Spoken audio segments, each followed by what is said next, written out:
तो यहाँ पर आप ये देख सकते हैं, ये रखे हुए हैं बॉडी आर्म और इन्हीं को पहनकर उस जमाने में जंगें हुआ करती थी। तो इस मॉडल में आप देख सकते हैं बादशाह अकबर जो है राजा मान सिंह के साथ महाराणा प्रताप के खिलाफ युद्ध लड़ने की रणनीति बना रहे हैं। ये कुछ वेपन है जो उस टाइम बैटल में यूज हुआ करते थे। अजमेर शरीफ के अंदर ये वो किला है जिसे 1570 ईस्वी में बादशाह अकबर ने खासकर मेवाड़ पर कंट्रोल करने के लिए बनवाया था। सो गाइस, ये वाली जो मूर्ति है ये बनी हुई है 11वीं शताब्दी की। मेरे पीछे आप ये देख सकते हैं, ये वो राइफलें हैं जो उस जमाने में यूज हुआ करती थी। हेलो फ्रेंड्स, तो कैसे हैं आप सब लोग। तो भाई स्वागत है एक और ब्लॉग में। और अभी फिलहाल हम हैं अजमेर शरीफ के शहर में आना सागर के पास। तो भाई एक और नया दिन, एक और नया सफर। तो आज के इस ब्लॉग में हम एक्सप्लोर कराएंगे आपको अजमेर शरीफ का फोर्ट, जो कि एक संग्रहालय में तब्दील हो चुका है, यानी कि म्यूजियम में तब्दील हो चुका है। तो अभी हम आ रहे थे आना सागर से। आपने आना सागर वाला ब्लॉग तो देख ही लिया होगा। तो अब आपको लेकर चलते हैं हम अजमेर म्यूजियम की तरफ, जो कि किला था उस जमाने में। वो सब आपको हम दिखाने वाले हैं। तो आना सागर से लगभग हमें जाना है 750 मीटर दूर। चल रहे हैं किले की तरफ। और एक्चुअली में क्या है कि हम कोई ऑटो से ट्रेवल नहीं करते हैं। 1-1.5 किलोमीटर की अगर दूरी होती है तो हम पैदल चलकर ही उसे करना पसंद करते हैं, क्योंकि पैदल चलने में जो वाइब है वो शायद ऑटो में या टैक्सी से नहीं आती है। फोर्ट से जाते हुए हमें पड़ता है रास्ते में एक ये मॉल। यहाँ पर आप शॉपिंग वगैरह भी कर सकते हैं। और ये वाला जो आप ये पुल देख रहे हैं ना, ये स्टेशन वाला ही पुल है। सीधा जाओगे आप तो रेलवे स्टेशन पहुंच जाओगे। ये देखिए सामने ये जो गेट है, इसी गेट के अंदर से हमें जाना होगा। अब हम करने वाले हैं गवर्नमेंट म्यूजियम और अजमेर फोर्ट के गेट के अंदर एंटर। तो जी भाई, ये है किले की पार्किंग और किले की ये है एक दीवार। और तकरीबन हम आ चुके हैं किले के पास। तो आपको दिखाएंगे यहाँ पर कैसे एंट्री मिलती है और क्या यहाँ का टिकट रहता है। ये है यहाँ का टिकट काउंटर। और टिकट जो है ना, यहाँ पर अगर आप इंडियन हो तो 55 रुपीज का है, अगर आप फॉरनर हो तो 205 रुपीज का है, अगर आप स्टूडेंट हो तो 25 रुपीज का है। और ये है कुछ इस म्यूजियम का गेट। मैं आपको एक बारी फ्रंट व्यू दिखाता हूँ कैसा लुक आता है। तो ये है यहाँ का संग्रहालय और सामने है ये एंट्री पॉइंट। और यहाँ से करेंगे हम एंट्री। टिकट हमने ले ही लिया है।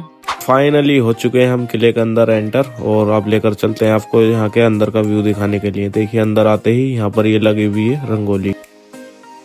एंटर होने के बाद आता है कुछ ऐसा नजारा। इसके जो है ना साइडों में कमरे बने हुए हैं और एक ही बीच में बना हुआ सहन। तो ये था कुछ अकबर का किला उस जमाने में। आज के टाइम में जो है ना इसे अजमेर का म्यूजियम के नाम से जाना जाता है। तो चलिए रूम नंबर 1 से करते हैं इस किले को एक्सप्लोर करना स्टार्ट। और एंटर होते ही सबसे पहले हमारे सामने जो आता है भाई, इस रूम के अंदर जो भी वस्तुएं रखी हैं उनके बारे में यहाँ पर फुल जानकारी दी गई है। तो इस रूम के अंदर हमें देखने को मिलता है हड़प्पा सभ्यता के कुछ प्रोडक्ट जो हड़प्पा सभ्यता में हमें प्राप्त हुए हैं। उस जमाने में जो बर्तन वगैरह हुआ करते थे ना, वो कुछ इस तरीके से हुआ करते थे। टूटे हुए कुछ ये बर्तन है और इधर को ये कुछ साबुत है, कुछ टूट चुके हैं।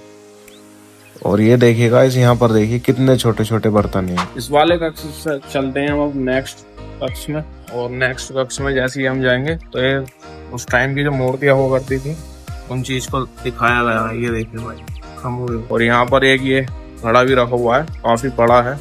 उस जमाने में जो सिल हुआ करती थी मसाला पीसने की, वो इस तरह से हुआ करते थे, सिलवट्टा। ये ईंट होती थी इस जमाने में जो पकी हुई होती थी। उसके बाद चलते हैं हम आगे। और आगे ये भाई देखिए लोटे के आकार। उस जमाने में जो लोटे हुआ करते थे वो इस टाइप के हुआ करते थे। और ये जो है ना, ये सब हड़प्पा सभ्यता के अंदर की मिली हुई मान्यता है। ये देखिए भाई, ये हड़प्पा सभ्यता के दौरान की मोहरें हैं जो उस टाइम चलती थी। तो पुराने जमाने की वस्तुएं देखने के बाद अब हम चलते हैं नेक्स्ट कक्ष की तरफ। ये देखिए भाई, रूम नंबर 3 में जाने से पहले हम आपको दिखाते हैं यहाँ पर रखी हुई तोप। देखिए उस जमाने की तोप है जो रखी हुई थी और एक तोप वहां पर रखी हुई है। चलते हैं हम कक्ष नंबर 3 की तरफ। ये हम आ चुके हैं कक्ष नंबर 3 के अंदर। और यहाँ पर जो उस जमाने में मूर्ति हुआ करती थी उनको दिखाया गया है। ये देखिए ये सब पुराने जमाने की वस्तुएं रखी हुई हैं यहाँ पर। और गाइस, ये वाली जो मूर्ति है ये बनी हुई है 11वीं शताब्दी में। ये देखिए भाई, ये है भगवान सूर्य की मूर्ति। ये 10वीं शताब्दी में बनी हुई है। तो यानी कि आप यहाँ पर कह सकते हैं कि कहीं ना कहीं काफी पुरानी वस्तुएं यहाँ पर मौजूद हैं। और जैसे ही हम आगे जाएंगे तो आपको यहाँ पर मिलेगा स्क्रीनिंग शो। आप यहाँ पर आकर इस म्यूजियम के बारे में बैठकर भी समझ सकते हैं। तो बाद हम जैसे जैसे आगे बढ़ते जाएंगे वैसे वैसे यहाँ पर जो है ना चीजें बढ़ती रहेंगी। जैसे ये वाली मूर्ति है ना, तो ये बनी हुई है 16वीं शताब्दी में। तो कक्ष नंबर 3 कंप्लीट करने के बाद अब हम जाएंगे कक्ष नंबर 4 में। और वहाँ पर क्या क्या रखा हुआ है वो भी हम आपको दिखाएंगे। तो यही सब हम चलेंगे कक्ष नंबर 4 में। और जैसा कि यहाँ पर हर रूम में हो रखा है, जो भी वस्तुएं म्यूजियम के अंदर हैं उसके बारे में यहाँ पर पहले ही लिख दिया गया है कि आप यहाँ पर पढ़ सकते हो और नॉलेज ले सकते हो। तो एंटर होते ही आपको देखने को मिलेगा यहाँ पर भूल भुलैया वाला पैटर्न। और इस वाले रूम नंबर 4 के अंदर जो है ना ज्यादा कुछ है नहीं, यहाँ पर जो है ना बस केवल पेंटिंग्स वगैरह रखी हुई है, वो भी मैं आपको दिखाता हूँ। मगर एक बात है भाई, इस वाले रूम के अंदर जो है ना पूरा भूल भुलैया वाला पैटर्न यूज किया गया।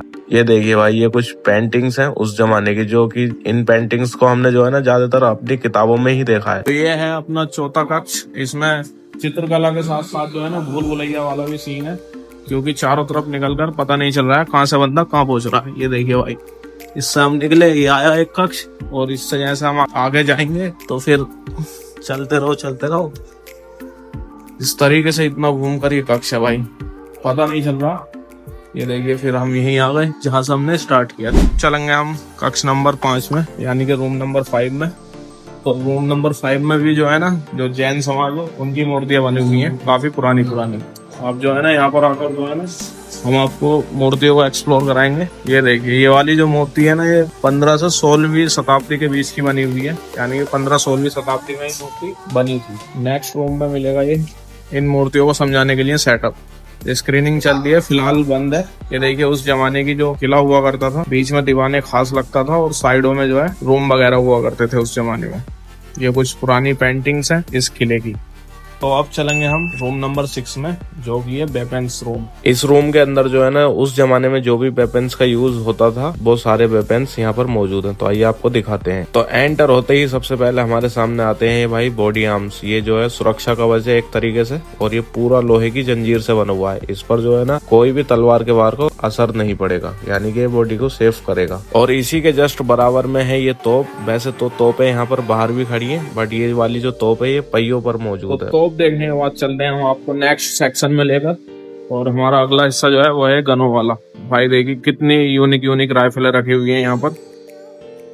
और ये वाली जो आप चीज देख रहे हैं ये है बारूददानी।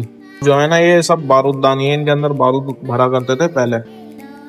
ये भाई देखिए कितनी यूनिक राइफलें हैं उस जमाने की। ये देखिए भाई कितनी लंबी राइफलें हैं ये, और ये उस जमाने की राइफलें हैं जब अंग्रेजों का शासन हुआ था। इनको बोलते हैं तोड़ेदार बंदूकें। तो बंदूकें देखने के बाद चलते हैं हम आगे, और नेक्स्ट क्या है वो भी हम आपको दिखाते हैं। भाई इस वाले सेक्शन में आपको देखने को मिलेंगे ये तलवार है उस जमाने की। ये देखिए, उस जमाने में जो राजा महाराजा हुआ करते थे तो इस तरह की ढाल हुआ करती थी, और तलवारें होती थी इस तरह की, जैसे कि आपने देखा है अर्तुगरुल में भी आपने देखा होगा, उस्मान गाजी में भी आपने देखा होगा, और जो भी हिस्टोरिकल मूवी होती है उनमें भी आपने देखा होगा। ये देखिए, ये हेलमेट है, और ये भाले हुआ करते थे। ये देखिए, ये है 2-धारी तलवार, और इनके साथ रखी हुई है इनकी शील्ड।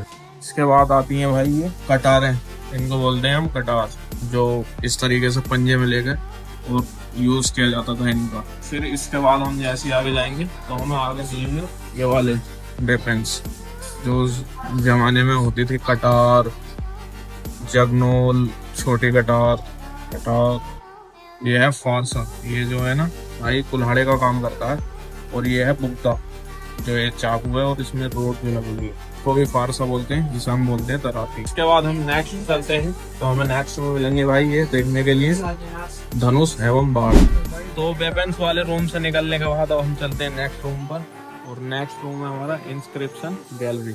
यहाँ पर भी एंटर होने के बाद आपको इस जगह के बारे में समझाया गया है क्या है इसके अंदर। इस रूम के अंदर जो है ना, जो राजा महाराजा हुआ करते थे उनके हाथ की राइटिंग से लिखे हुए नोट्स हैं, और जो भी उन्होंने फरमान दिए, नोटिस दिए, उस चीज को इस म्यूजियम के अंदर, इस रूम के अंदर दिखाया गया है। देखिए, ये कोई किशनगढ़ राजा रहे होंगे तो उनके हाथ का लिखा हुआ इस चीज को यहाँ पर दिखाया गया है। तो अभी हम वापस से आ गए हैं उसी जगह पर जहाँ पर हमने यहाँ पर एंट्री ली थी। ये आप देख सकते हैं, यहाँ से हमने एंट्री की थी, और अब हम चलेंगे इसको देखने के लिए। सो यहाँ पर ये देख सकते हैं आप, बादशाह जहांगीर बैठे हैं, और उनके सामने सर थॉमस हैं, जो कि ईस्ट इंडिया कंपनी की परमिशन के लिए यहाँ पर उनकी मीटिंग को दिखाया गया है। सेम हुबहू बिल्कुल वही यहाँ पर आकृति बनाई गई है। और इसी के सामने मौजूद है पृथ्वीराज चौहान जो राजा थे, और उनके सामने एक लेखक बैठे और यहाँ पर वो अपनी गुफ्तगू को नोट करवा रहे हैं। तो इस वाले मॉडल में आप देख सकते हैं बादशाह अकबर और राजा मान सिंह मिलकर जो है ना हल्दीघाटी युद्ध के लिए जो है ना रणनीति बना रहे हैं, जो कि महाराणा प्रताप से लड़ा गया था। तो इस मॉडल में वो हूबहू वही आकृति दिखाई गई है और उसी चीज को यहाँ पर दर्शाया गया है। गाइस ये था अकबर का किला, और इसी के साथ हम इस ब्लॉग को करते हैं यहीं पर खत्म। आई होप आपको ये ब्लॉग पसंद आया हो। अगर यार पसंद आया हो तो वीडियो को लाइक कीजिए। अगर आप चैनल पर नए हैं तो चैनल को यार सब्सक्राइब कीजिए, और साथ ही साथ वो बेल आइकन का बटन भी प्रेस कर दीजिए, जिससे आपको हमारी नई वीडियो आने पर नोटिफिकेशन मिल सके। तो चलिए मिलते हैं आपसे अगले ब्लॉग में। अल्लाह हाफिज़।